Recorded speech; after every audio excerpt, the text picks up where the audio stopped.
So yeah, my name's Tavis Ormandy. This is a bit loud.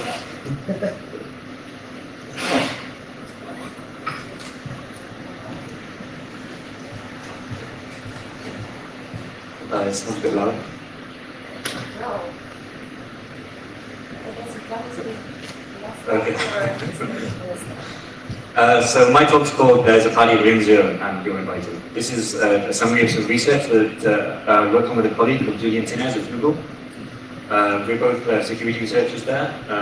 I normally introduce myself as a Unix security researcher, but I'm actually also talking about Windows stuff. Yeah. So kernel security is important to us at Google for multiple reasons. All systems make some assumptions about kernel security, and sometimes if a security model is based on relies on the security model provided by the kernel, then a single flaw can break the entire system. Specifically for things like sandboxing in Chrome and Android, we rely on features provided by the kernel. So over the last year, we've been working on finding, fixing, and mitigating some really interesting kernel bugs, and we wanted to document some of the flaws we found and describe some of the details. So we're going to discuss. We're also going to discuss some of the ways that you can protect the kernel from malicious user code. So the first section is about the kernel as a target. If you have arbitrary code execution on the machine and you want to elevate your privileges so that you have access to whatever it is you're trying to attack, in general you target processes that have more privileges than you. This is things like daemons, running with high privileges, or SOID binaries that you can execute. The problem with kernel security is that the kernel is this huge, big, complex code base. It becomes very error-prone with complex tasks, and despite this, it's responsible for the security of the entire system. So the Linux kernel has been a really big target for attackers for over a decade. There's been lots of interesting bugs involved in memory management, corruption, things like lost PMA bugs, and lots of other interesting logical bugs. Because the kernel is so complex, we can hit on new classes of bugs quite regularly. Some fun logical bugs that we've seen in the past have been things like this SOID exec and kernel threads issue found by Cliff. And there are some other CVEs here that are worth looking if you're interested in kernel security. These slides will be available after, so check these out.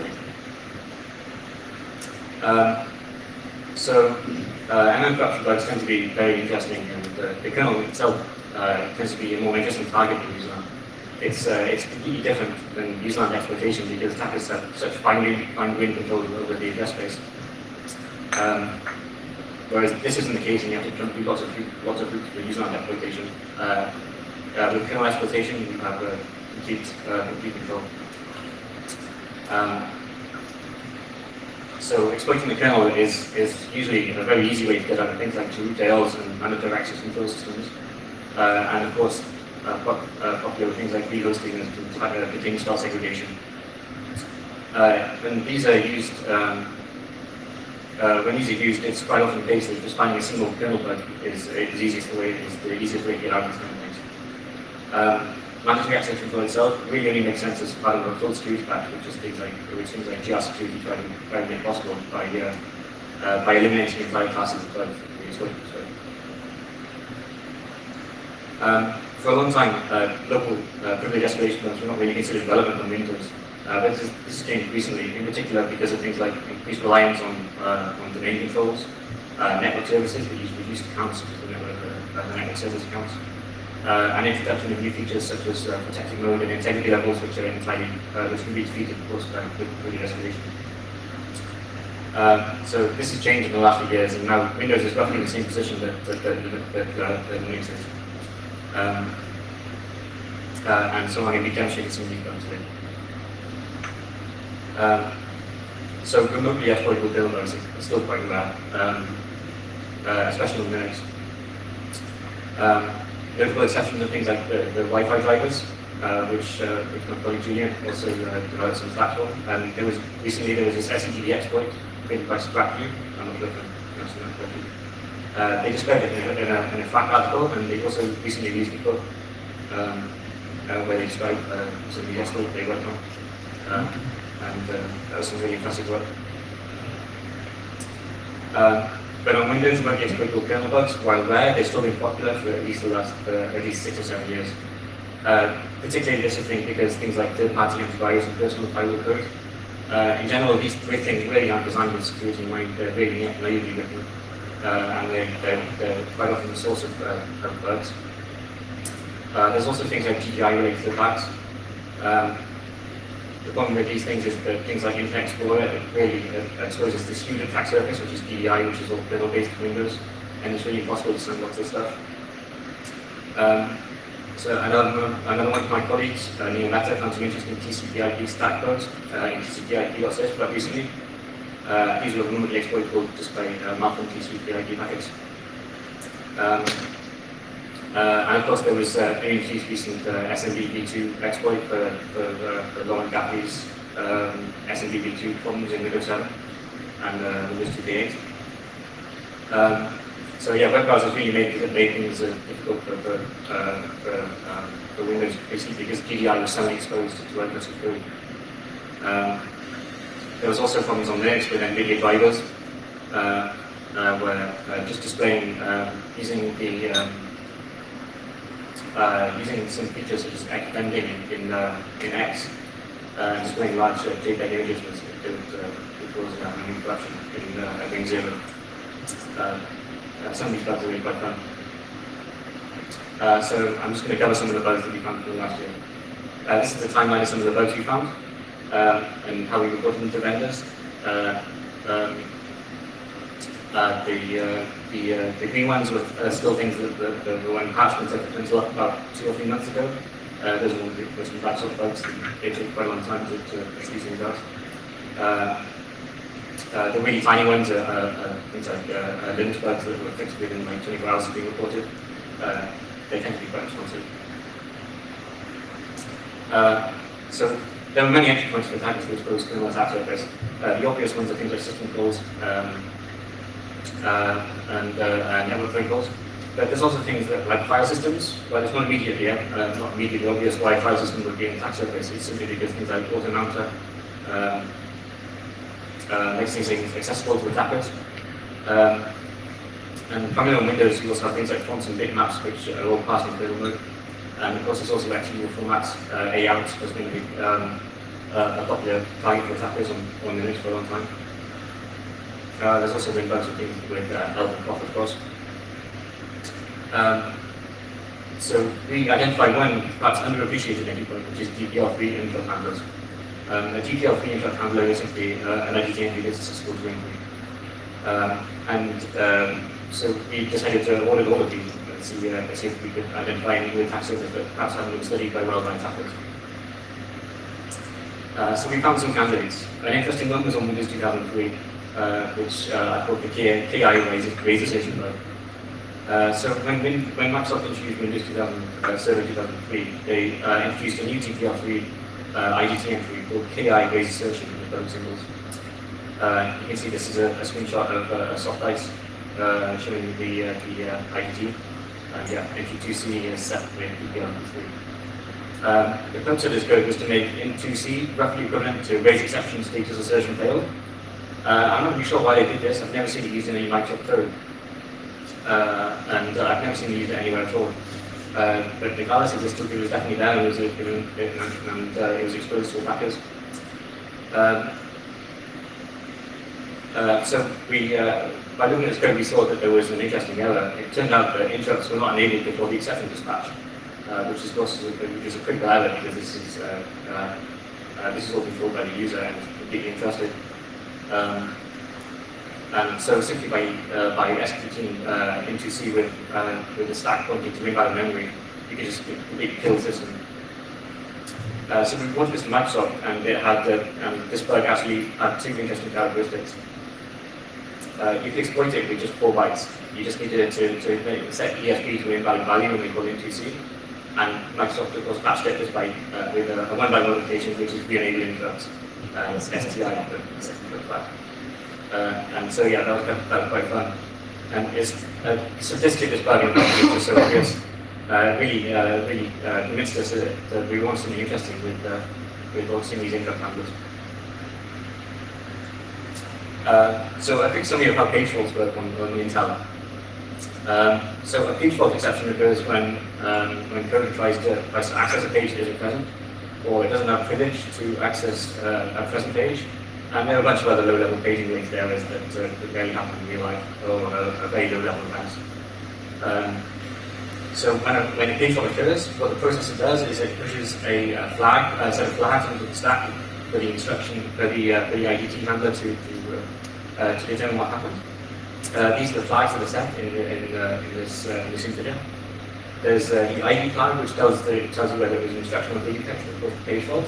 There's a US flag, which means whether the exception occurred when the processor was in user or supervisor mode. That means privileged or privileged.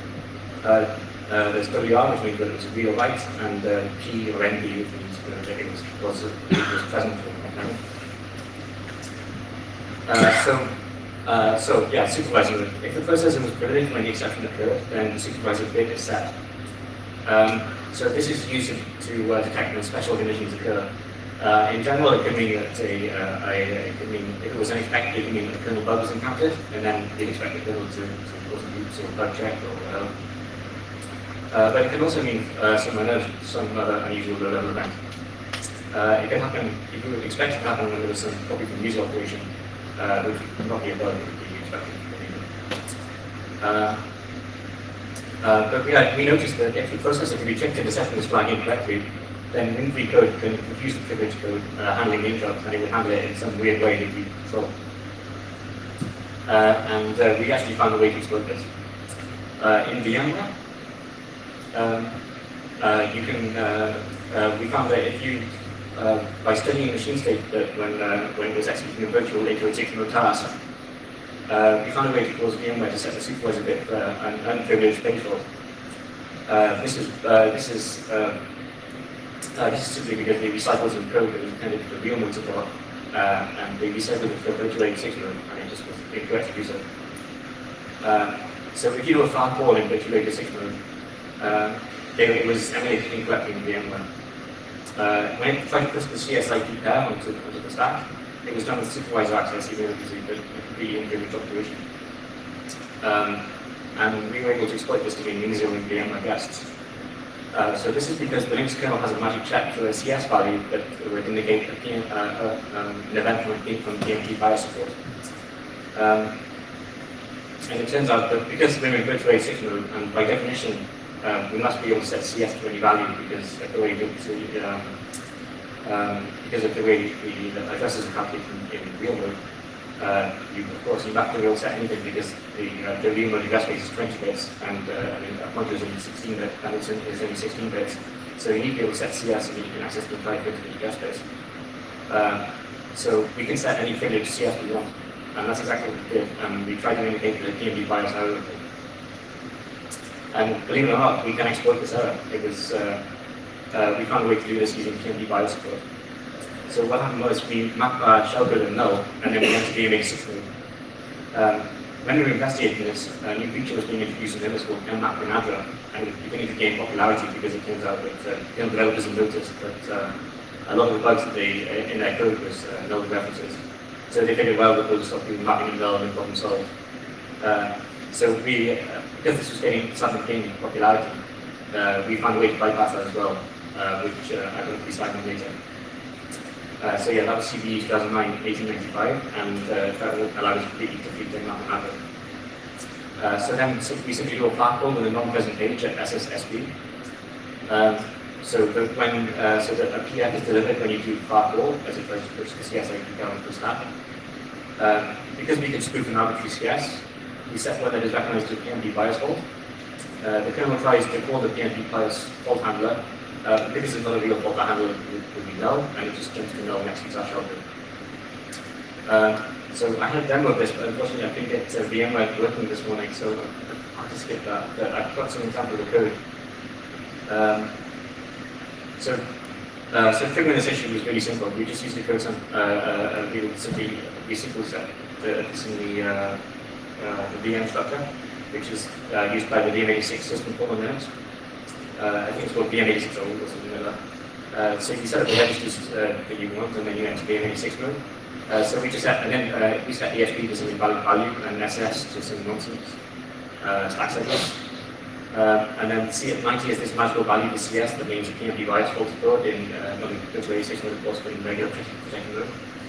And then we set the EIP to null and then jump to our shell group, and this does that. So we found some other bugs related to page faults. If your kernel ever trusts any data from user space at all, then a security issue can exist because users often keep code in the user space. But it's worth remembering that it's not just the data that users control, it's also the presence or absence of that data. So by claiming to have more data available than we really do, we can reach lots of unusual error paths. On Windows, this is particularly the case because of the way that the Windows NT API works. It's all the parameters are provided really complex interdependent structures that have different versions. I mean, they need to peek into user space multiple times to find out what version this structure is and what the size of it, and if it's variable length. And then there are more points in each class to try and get different substructures. And it can be a bit of a mess trying to sanitize all of this. And we found a good example of this in Windows NT, and we could cause privilege escalation due to a double free and NT filter token. Microsoft fixed this in MS 10.15. So NT filter token is the system service that makes things like create restricted token work, which is just the regular Win32 API you might know. So how NT filter token worked was it would pass a void pointer to a pointer to a help routine, which we can use to store the captured data in user space. But of course, we can make this capture fail. All we have to do is, in this structure, obtain the SID was bigger than it really was, and then put it right on the page boundary. So when the kernel tries to read it, it causes a page fault when it tries to read onto this page, no access page. That faults, and then of course it hits this unusual error path. Which due to the exception, and it tries to free it. Then it returns to NT filter token, which doesn't realize this can happen, and it tries to free it again. So this is a double free. The exploiting this would be very unreliable simply because buffer needs to be reallocated during a very small window. So using a debugger, we could force it to make sure that we always win the race condition. And we can prove it is exploitable, but in real life, you need to run it. You only get one shot, and you need to run it 100 times to get the exploitable condition. So that would be silly to try this because the odds of winning on the first time are very low, and they'll basically kill the system. So although it was an interesting bug, it wasn't very useful to attack it in real life. There's a link to some example code that you can check out as well. So we kept looking at Windows kernel attack surface, and perhaps one of the most important bugs we found was in TTF parsing. So here's a quote from Windows internals by Mark Rusinovich. This was from the 4th edition. They actually removed it in the 5th edition. When Mark at the time claimed that moving TTI from user mode to kernel mode would improve performance without any significant decrease in system stability or reliability. It's kind of a questionable claim. And if they moved it in the 5th edition, I guess, and they changed their minds. GDI certainly represents a significant kernel attack surface and is perhaps the most easily accessible in the group. So we identified that font passing was probably one of the weak points, and it was easily accessible via Explorer's app front support. This was used for supporting web fonts in the CSS. You just pass the URL in a TTF file, and the DOT file, and it would download it. So I think this is probably our most critical discovery. It was a Ring0 code execution when you just visited a website. It doesn't matter if you're unprivileged or it's protected mode, it doesn't matter, it's a free space all it is. The font format supported by Internet Explorer, as I mentioned, it's not TDF, it's actually called EOT, which is embedded open type. It's essentially just a trivial DRM layout added on top of TTF fonts. So yeah, it defines some subformats called CTF and MPX, which are actually pretty cool. If you're interested in data compression, it's worth looking at. Microsoft didn't write this, I believe they licensed it from iCloud, and iCloud published the source code as part of the standard, so you can actually see the actual source code that Microsoft licensed as part of these standards. But yeah, these are essentially it's just TTF with added compression and reduced redundancy. So EMT also adds support for XOR encryption for some reason, and other advanced DRM techniques. The idea of this is simply because font publishers wanted some simple DRM to stop you stealing their fonts. But yeah, so Microsoft decided to do XOR encryption with a single fixed, single byte key. They also have this feature called signatures, which is called root key signatures. So they basically just add up all of the characters in the URL, and the URL has to match that. That's trivial to be. And then they XOR this with a fixed 32-bit key and store that against the master signature when you run it. But yeah, in fact, they even documented this in the standard, so anybody can do it themselves good. So the T2 embed library handles deconstructing TDF files from the EMT input. It does this XOR decryption, and then it simply passes them straight to GPI. So we found some integer errors in this, and when GDI passes the TTF directories, which they describe the position of all the TTF tables, glyphs and bitmaps and so on, in each table in the file. This was executed in Vintage 86. It was at Ring0, and the code was obviously very old and hadn't changed since at least MD4. But Microsoft wasn't alone. The other implementations that we tested were vulnerable to exactly the same problem.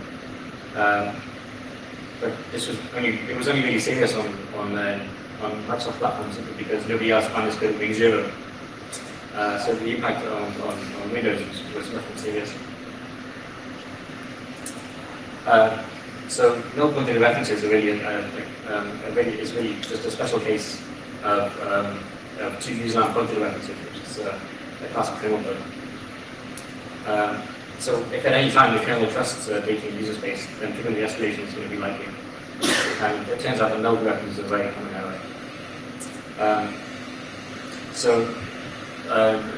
It's interesting that null is a special value in the C programming language.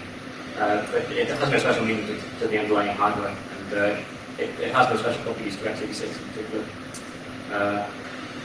It's perfectly legal to map stuff at 0 and to execute code at 0 and do anything else at 0. It's a perfectly valid address. It's interesting that if you tell some a bunch of Linux programmers that you can map addresses and you can map at null and execute code at null, they'll say, well, maybe that's true on Windows, but it's certainly not on Linux. Which of course is wrong. And if you tell a bunch of Windows programmers, they'll still say, well, maybe that's true on Linux, but not on Windows. But yeah, they're both wrong. It has no special value, no special meaning to hardware at all. So interestingly, it's kind of understandable that some kernel developers don't really understand that.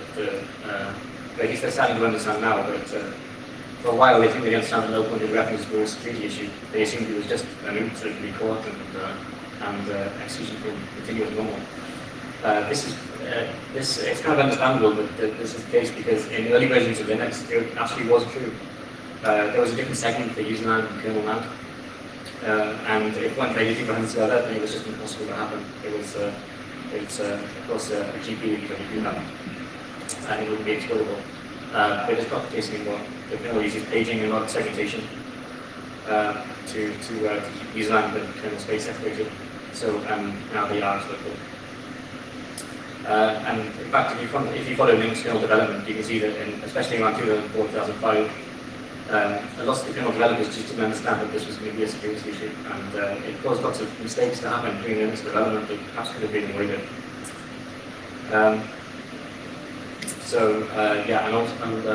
Nmap Manager is a recent addition to try and mitigate some of these flaws. I'll talk about that a bit later. So I'll move on to some of the kernel bugs we found on Linux. So we found this in August 2009. this is called the kernel sock template bug.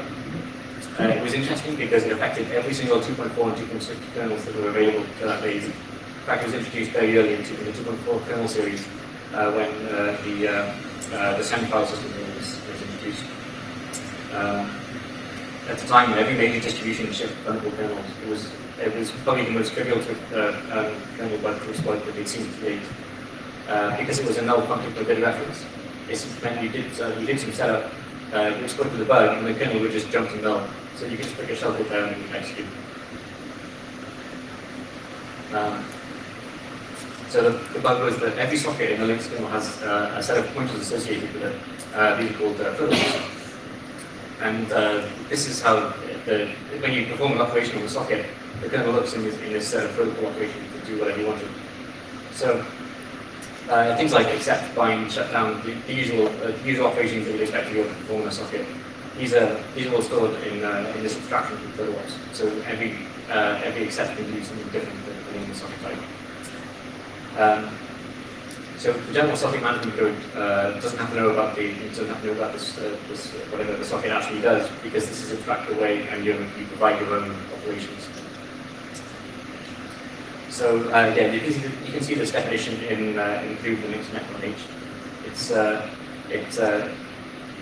Each one of these function pointers just points to the specific code. If you don't implement any specific code for this particular socket family, then you simply point it to a kernel-defined stub, which is called software accept, and the kernel understands what this means. So if it's impossible to shut down a socket, for example, because it doesn't make sense in this address family, then you simply put it to the stub. So drivers implement these operations they support, and they implement the operations that don't support these predefined kernel stubs. Unfortunately, this turns out to be quite fragile. Every time you add a new operation that you can support before, in this case it will be send file or send page, you need to update all of the drivers to point to this new stub. It turned out that this was a lot of code to update, and there were some crazy macros that were used to try and fix this, but it didn't really work, and it was very fragile, and that's how these kind of errors were produced. So when sock send page was first added, it was assumed that the product field would be correctly initialized, and you can see in this code snippet that basically supports the function without any checks at all. It just assumes that it must be defined, and it just wasn't true simply because the existing socket families didn't know they had to do this, and when the new operation was added, they didn't have support for it. So yeah, a lot of the drivers didn't get updated. There was a macro that was supposed to be used called sock_wrap, which was supposed to do all the definition of the initialization for you, and it also had a bug, and it didn't use properly. So send page was set to null, and anytime if you didn't overwrite this in your specific socket implementation, it would be left at null, and this would be trivially exploitable. So we wrote an exploit for this, and we shared it with various vendors. But Spender of GR Security Main released a more full-featured one that he used to demonstrate some other kernel bugs as well. So immediately after we found this bug and it was fixed, we found another one. This was in UDP send message. There's an unusual code path in UDP send message that is supposed to allow you to call it with one set of data, and then you call it again usually after that, so you want to append it to the previous message. We found a way to call this out of order that allowed you to send a message with non-losing data. This time, it's not a code reference, it's a data reference, because it's assumed that a structure is at null with various entries. An attacker can control this, and it turned out there were some function pointers in there, and it was still exploitable.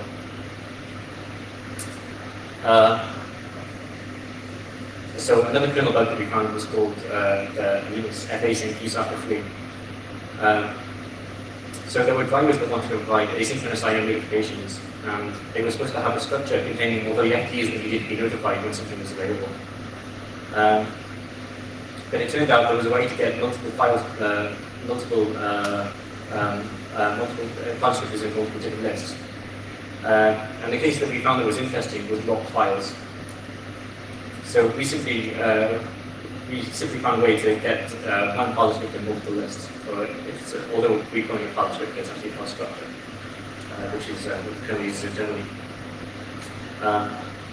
If the file was locked, if we locked the file and then closed it, a logical bug would remove the file structure from this locked file linked list, and then it would free the structure.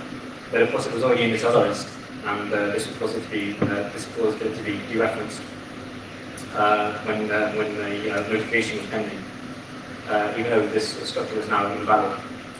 So it turned out this was really complicated, and we didn't get an exploit working. But when we published it, Gabriel Campana wrote an exploit for it. And he published it in the French security magazine, and it was called MIST or something like that. I don't read French, but I'm told the article was very good. But he said that he could make it completely reliable. But still, it was very fun bug. So we also decided to have a look at NetBSD, and we found an interesting issue in that it's a little known fact that interprivileged IREP and Intel can fail before the privilege switch occurs. Even many kernel developers don't realize this, but it turns out that the main cause of this is because if you try to restore an EIP, it's past the code segment limit. A GP will still occur when you're still in kernel mode, and because this is called pre-commit rather than post-commit, because it has information back to user space, it's considered that you're still in kernel mode. So no privilege switch occurs, no stack switch occurs, and no save stack information is on the trap frame, which means the trap frame is a lot smaller than you might have expected it to be. And this is what happened with NetBSD. They expected a full trap frame because they didn't realize that this IREP had failed. So we found out that, in fact, this could happen during a completely non-malicious program execution because of their non-executable stacks emulation, which is using segmentation to try and eliminate the need for the NX on early Intel machines where read permissions equivalent to the execute permission. They tried to use segmentation to try and fix this. So it turned out it was quite easy, just accidentally, to try and return past the code segment limit, it would cause this error. This we found it quite interesting, just simply because it was such an interesting implementation detail that many developers just didn't realize. After we found all these interesting bugs in the trap handlers, we decided to check out all the other bugs, all of the init handlers on all the major platforms. So one particularly interesting one we found was on Windows NT. So there was one section of code in KI trap OD, which is meaning the public symbols of the GP trap handler on NT, trusted the contents of the trap frame. The code that did this was part of the virtual 8086 mode monitor. This is interesting because virtual 86 mode introduces lots of crazy special cases that very few people understand. Because it's such a special case that just don't really use in regular development. So it took us a few weeks to figure out how to reach this code. But when we did find out how to reach it, we found this really fascinating vulnerability that it was in the core of Windows NT, and it had existed since 1983 when they first released Windows NT 3. So a quick summary of BIOS cores. So if you remember programming MS-DOS, you'll be familiar with things like Int21 that was used to encode system services. With BIOS cores were that they used to interact with hardware. So most people who are familiar with things like scene demos will have heard of Int10. This was used for video data stuff.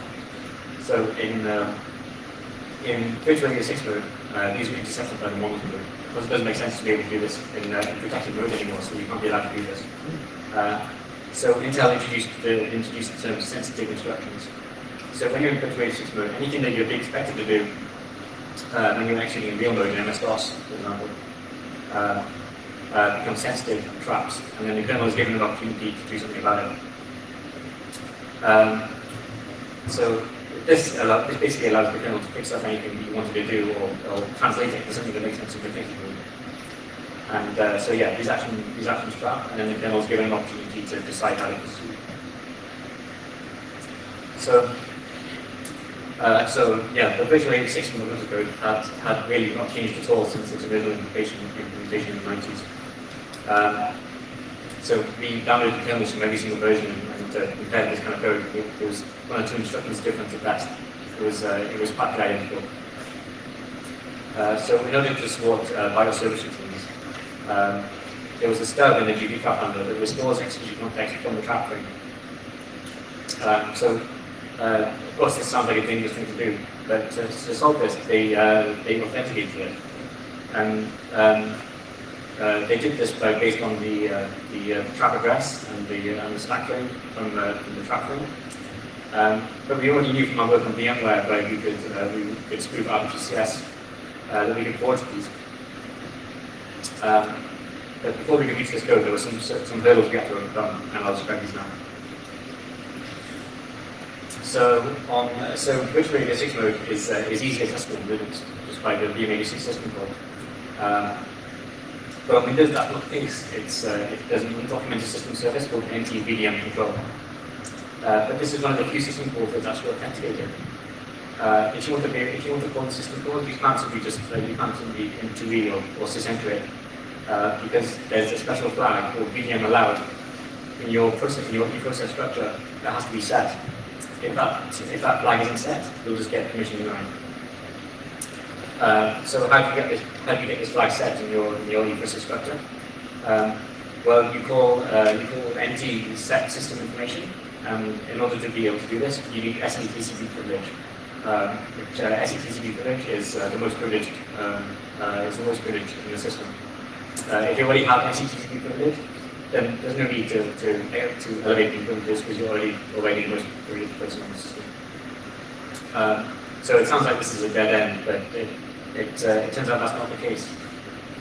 We defeated this check by simply requesting the real NGVDM subsystem and then using free remote thread within it. This gave us this means that this thread is part of a process that already has this flag set, and we're authenticated. We're allowed to access NGVDM control. So this check was really trivial to defeat, and it's confusing why Microsoft decided to implement this at all, because you could argue that it was for process enforcement, for policy enforcement, but then there were a bunch of policies that they described that don't have the same level of kernel protection. There are things like not allowed to access the command which is just using the check. For example, this one they did it properly, but it's still possible to defeat it.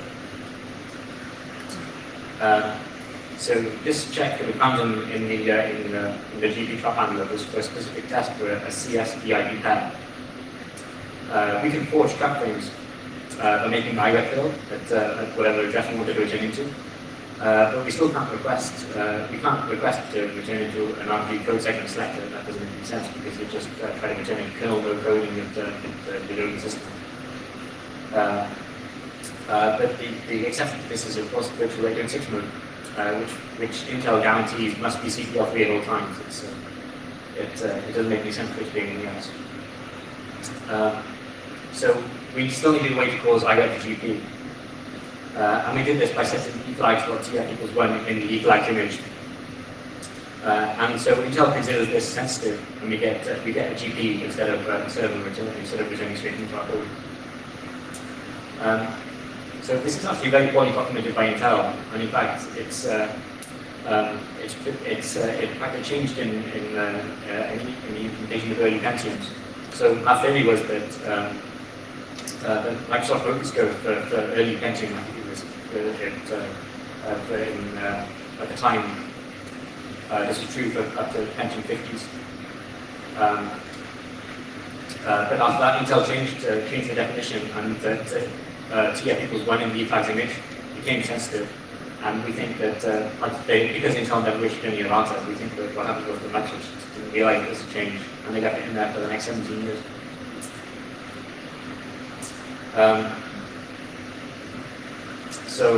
Moving on to finding new kernel bugs using automation fuzzing. So on Windows, the system call interface is very complex. It's unstable, it changes all the time, it's unsupported, and it's undocumented. It's also vast. There's about 1,400 system call entries in Windows compared to about 300 Linux. In fact, this number is pretty optimistic because, in fact, Microsoft really loved the idea of multiplexing system calls. On Linux, there's only one or two multiplexing system calls, which are socket call and IPC.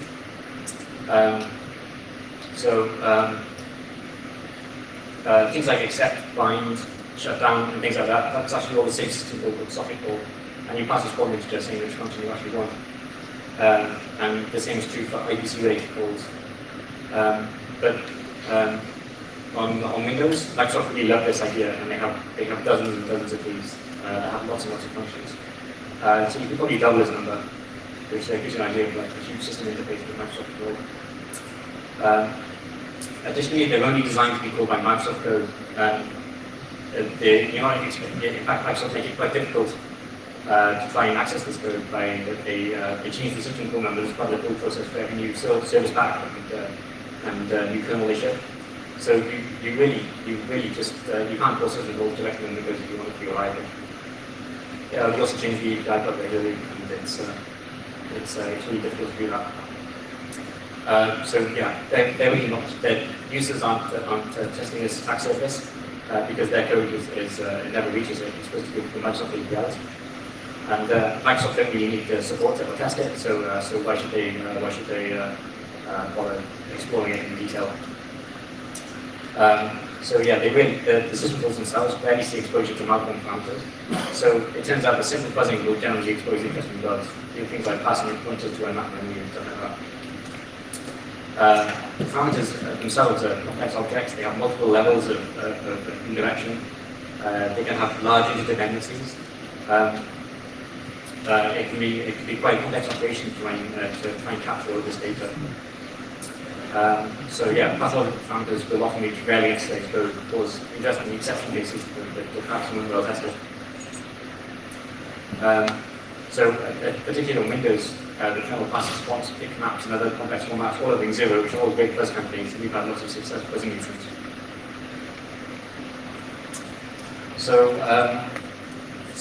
Trivial system call fuzzing will still find bugs on Windows simply because nobody's testing this stuff. Fuzzing can find Linux bugs, but it's really not so trivial anymore. You really need to put some work, put some effort into it to find some bugs, because it's expected that the Linux developers will use system calls. So when a new one is introduced, it's usually reported just by regular users by accident pretty quickly. It has to be you have to put some work into really building up some interesting state if you want to get some bugs with fuzzing on Linux. So we've been developing some techniques and some fuzzing techniques for Linux and Windows. We've had some success finding some bugs, especially things like kernel panics and things like this. And they can also become interesting security issues. So we're going to continue working on this and probably using code and tools as we go. So now I'm going to talk about protecting the kernel rather than attacking it. So perhaps a really old concept for trying to prevent desperation is TCP custom path executables, which are trying to find the number of where executable code can come from.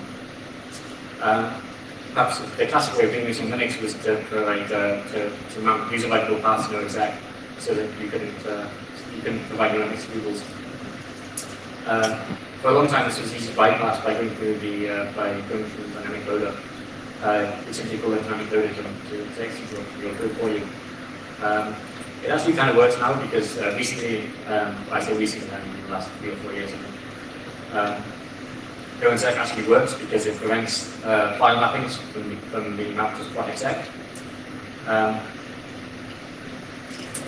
particularly this approach, although it's it's never been particularly popular on Linux. It's certainly being popular on Windows, just for platform blacklisting, which is starting to gain some popularity. Some of the problems with PPR, TPE, is that arbitrary code execution should not mean arbitrary operations. Of course, you can still exploit a lot of these system call bugs, and people do with Python and Ruby and Perl and so on. In fact, lots of the exploits can be still published for some of our attacks were written in Perl and Python. Of course, GDB is also an easy way to do this. Using TPE, things like GDB suddenly become high-grade factors, which is bizarre. So yeah, this also changes the fact for lots of languages. So why should we probably wouldn't care if there was a vulnerability on NetApp memory, but if you're relying on TPE to protect your kernel, then suddenly if you can get arbitrary code execution of NetApp, then that's something interesting. So we've seen cases where people have put bugs in things like C shell, where they type in some bizarre commands, you could cause a stack overflow. These are reported as security issues. Of course, people laugh. I mean, what are you going to do with a bug in C shell? But if you're relying on TPE to protect your kernel, then suddenly arbitrary code execution in Z shell is interesting.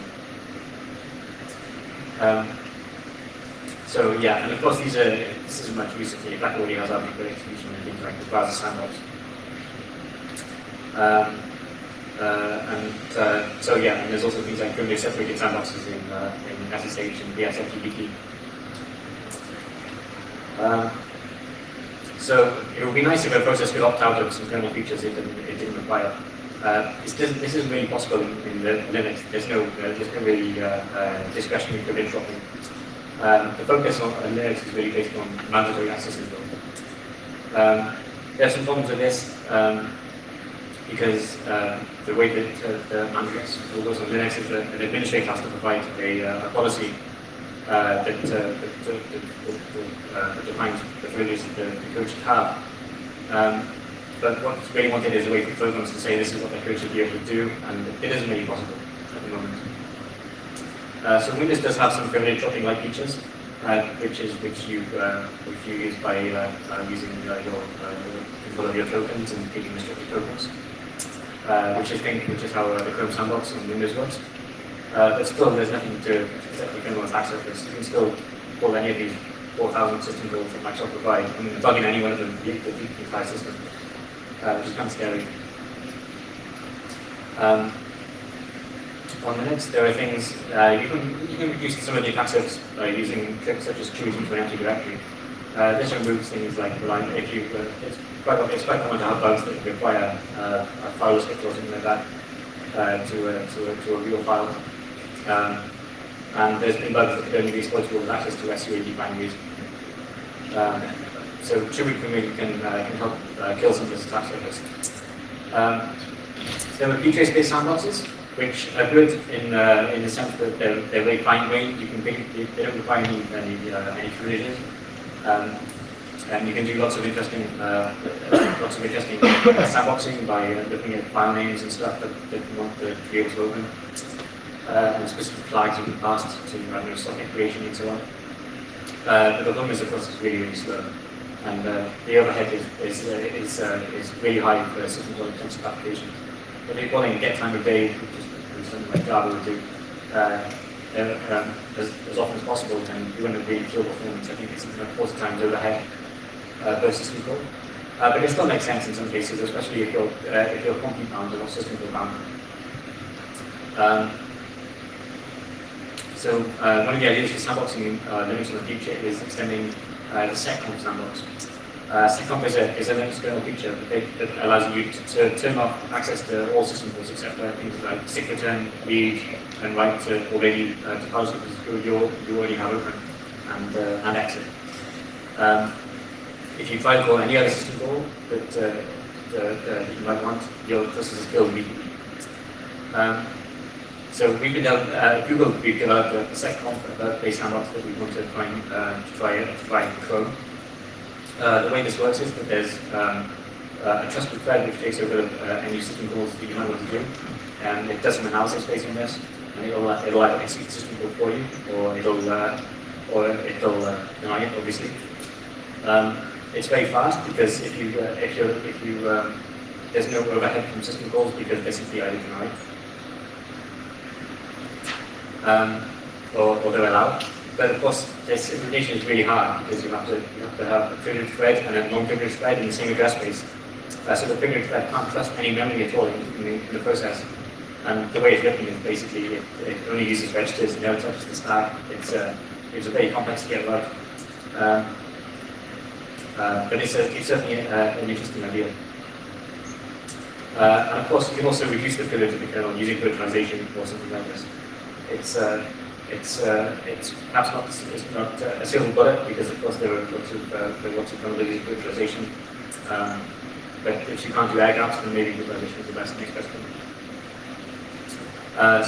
So Pax has long been responsible for introducing lots of interesting new kernel protections, and things like introducing things like ASLR and NX into the kernel. UDF is Pax's solution to help prevent unexpected userland pointed references. If it's used on x86, it switches back to the old kernel model of having a separate having segmentation-based address spaces for the kernel and userland. So Pax's UDF makes use of expand down segments and limits them above 8 offset. And this way, the kernel tries to access kernel user space by accident with simply a GP, and nothing can possibly go wrong except for oops, which worst case is a panic and no big deal. There are some problems implementing this on AMD64 because, of course, AMD decided to kill segmentation. Some programmers argue that segmentation is weakened and a new feature of Intel and it should be killed, but I think most security people think that it's awesome and they're really sad to see it go. But there are some ideas for solutions to this, such as full address-based switching, and there are some other ideas floating around. I think Pax now supports AMD64 using this address-based switching. So Kamaka is an attempt to try and tackle the problem of abnormal references on Linux portably. It does this by simply preventing it by simply providing a minimum address that users are allowed to map data out. But it turns out it's taken a while to get it working. While it was implemented, there were new bypasses quite regularly. At the moment, it's starting to look like it's in better shape. It's starting to look like it's going to be a real defense against some of these bugs. But there are still some bypasses that we need to investigate. So yeah, there are some Pax provide lots of kernel protections, and it's simply a good idea if you're relying on kernel security to provide your security model. Things like man-case stack, which does stack minimization, kernel.exec, which is like an implementation for the kernel. And there's things like permission tightening, and it adds additional checks for things like reference counters, which is a common cause of reference counter overflows are a common cause of kernel bugs. There was recent ones in T2I index. So in conclusion, so there are lots of bugs to find in kernels, and the attack surface keeps on growing. And things like PDI being exported by the browser and things like web fonts is just increasing the kernel attack surface to remote attackers. Exploitation of kernel bugs goes from very, very trivial to very challenging and interesting. It's hard to hide the kernel attack surface, and even in systems that are designed for security, they often base their security model based on kernel security. So even though userland exploitation prevention and mitigation is maturing now, and things like DEP, XLR, or WEBs are starting to get good implementations, kernel exploitation is pretty much more difficult. These kind of issues that don't really run into mitigation when trying to exploit kernel bugs, even on modern kernels like Windows 7 and Linux 2.6, whatever. Okay, that's it. So, are there any questions? Yes, any questions? Raise your hand just behind and just go and bring the microphone. You're saying that attack surface is kernel growing, right? And like while PAX is sort of continuing to do good stuff, do you think that the security of the mainstream kernel is actually improving as a result, or is that sort of decreasing due to increased attack surface? I think more people are taking it seriously. Kernel developers are starting to understand security a lot better than they used to. So at least in Linux, I think it's gradually starting to improve. For a long time, there were lots of complaints that really kernel developers totally dismissed security. For a long time, Linux's opinion was, is your LSM interface, and leave me alone, security's not my problem, I'll just do it through LSMs. But yeah, I think that's starting to change. I think we're making progress.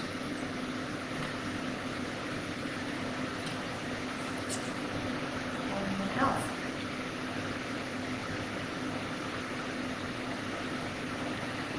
No one.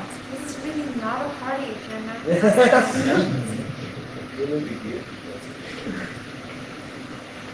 Yeah. Anything more to tell us, because you still have 5 minutes left actually. I think I have both slides. So I'll tell you about both of them. So this book was called the MI Creating File Map Vulnerability, and it was caused by an optimization of PAE kernels on Microsoft NT platforms. PAE is this page address extension stuff that lets you access more than 4 gigabytes of memory on x86 by some people would say ugly hacks, but I think quite clever hacks. So this routine worked by setting a large integer parameter, which is what Microsoft keywords basically. And the kernel code responsible for things like create file mapping, which is really good, you might recognize. So we noticed that part of the routine realized that the parameter was 64 bits, and another part assumed it was 32 bits. So it was when the sanity checks allowed the high bits and the other keyword, it would just check the lower 32 bits, and it would sanity check the lower 52 bits and not the other 52 bits. So we could bypass this by setting something sane and then putting something stupid in the other 52 bits. So yeah, we bypassed the sanity check, and this resulted in a really obvious overflow. We found that we could exploit it just in one API call to just create file mapping. And you can see the lower 52 bits is 0, and we put something like 6C in the upper, and it was a nice, easily exploitable keep over. And there were some nice exploits that I think really worked really nice. And there were some other ones. That's it. Yeah, sorry. Thanks, Simon.